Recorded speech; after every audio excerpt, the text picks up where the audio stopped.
Are you struggling with some of the top work life balance challenges in 2025? If so, you can relax a little bit. We're going to talk about four of the top ones, and you'll find out what you can do about them. It's all on this episode of Bite-Sized Brilliance. Like and subscribe. At this point in time, you may be saying, hey, who is this guy? Hi, my name is Ken Okel. I am a motivational keynote speaker, and I help audiences get better at work. I also write books. The latest book is called Get Better: Smart Business Advice from Unexpected Mentors, available now through Amazon. These four work-life balance challenges, I went to my LinkedIn followers because I wanted to find out what are the ones that are most important to them. Here's the first one: uncertainty about the future.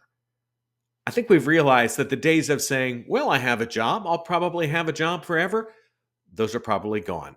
Things change in the marketplace. That job you thought would last forever may not be around that much. It can become unnerving when you don't have a sense of control over your future. So, what can you do about it? Well, obviously, you can't control what your company does, especially when leadership might be in a different city. You've never met them. They don't know you. They're just making a decision based on a balance sheet. That can be tough. Realize, though, that you can give yourself a greater sense of control by thinking, what are the things that you can control? For instance, if you're worried about your job, and it's probably a good idea to do it anyway, update your resume. Yeah, update your resume, even if it doesn't need to be updated. You don't think you're going to lose it, update your resume. Research online what employers are looking for in resumes, get it all formatted correctly, have it there. Maybe update it every 6 or so months, because you never know, you may have had an achievement that needs to be on that resume.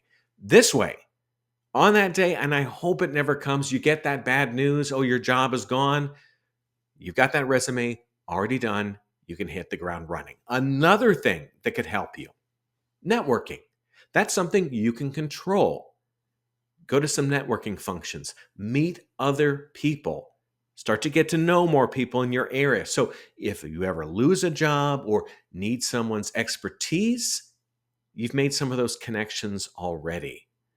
If you're just existing in your own little bubble at work and that bubble blows up, you're in trouble.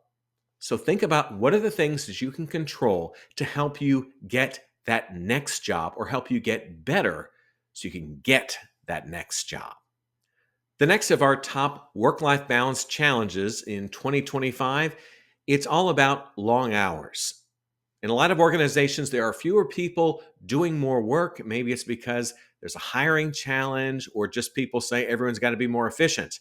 Whatever it is, you're probably feeling like you're doing a lot more work than you have in the past, and it's spilling into your personal time away from the job. You're checking your email. You're saying, oh, I'll just do this real quick, then I'll go to bed. It all starts to add up. You start to burn out. What can we do to protect ourselves? In some situations, look at all the work you're doing and how much time you're spending on things. Because over time, you may realize, gee, do I really need to be doing that? Or this isn't that important anymore. It was important 5, 10 years ago. Now, not so much. Or perhaps there's an easier way to do it. For instance, for some people, they like to use AI to summarize things. So if they need to learn about something, they go to AI and say, hey, here's this 20-page article, summarize it in 4 paragraphs. You saved time there by getting it done. But especially, as I mentioned, think about those tasks that you've been doing for a while. They're not that important anymore. You're just kind of doing it because you've done it in the past. And maybe it's fun to do, but in the big picture, is it eating up some of your time? See if you can free up time by eliminating some of these things. It gives you more time to focus on your most important things. Now, sometimes this may involve a negotiation or a discussion with the supervisor where you say, look, I'm having to put in a lot of extra time. I think I wouldn't have to do that so much if we got rid of these things, and here's why, and see what happens.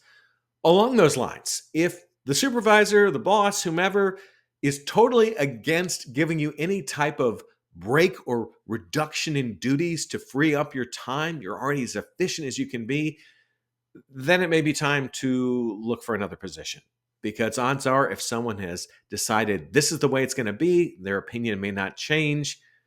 You may need to move to greener pastures, hopefully, places that value your time off the job a little more. The third of our top work life balance challenges in 2025, it involves not having boundaries over your time. You ever felt like, I can just check my email real quick and then go to bed, and a half hour later, you're still writing email? That quick check didn't really happen.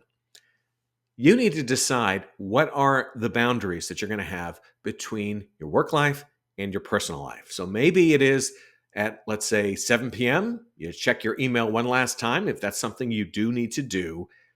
After that, you're not checking it anymore. You're not answering any calls or text messages. You've drawn a line in the sand. I realize for some positions this may not be possible, but in a lot of cases, it is. And in more cases, that sense of urgency that you had to finish something, to get something done, I got to do it right now, can't wait till tomorrow. Turns out it could wait till tomorrow. Not everything needs an urgent response. And by honoring your time away from the job, you may actually be allowing yourself to rest up more so that when you go into work the next day, you're refreshed and ready to go, and you will actually get more done. If you don't have any boundaries, though, suddenly your time away from the job becomes an all-you-can-eat buffet for your work duties. If you're the boss, you may want to clearly define for the whole organization what are the after-hours communication policies. Talk to people. Decide if it's really necessary, and then make it a company-wide policy. So after this time, no messages. It waits till tomorrow. This can be very useful if you're trying to recruit top talent, and you can let them know you're going to work hard when you're here, but when you're done for the day, unless it's an emergency, you can go home. Enjoy your time. I realize a challenge here may be making sure that everyone in the organization follows it. This is really important. You have to have everyone talk about it ahead of time and then buy in, because otherwise the policy will just create resentment and jealousy if one side of an organization is doing it and another side is not. Balancing personal commitments. That's one of the top work-life balance challenges in 2025. We often talk about our work life going into our personal life. Well, sometimes our personal life goes into our work life. It's not always for a bad thing. Our child is in a school play that's happening during work hours, or they have a sporting event that you want to be there for. I get it. There's lots of important things that happen in your life outside of the office. You want to honor them. How do you make sure that you can fit this into a busy work schedule? I think here it's very important for you as an employee to have good conversations, good communication with your supervisor. Explain what it is you want to do. And here's the really important thing. You're not just always saying, hey, I need off on Friday at 3 p.m. I got to go to this thing.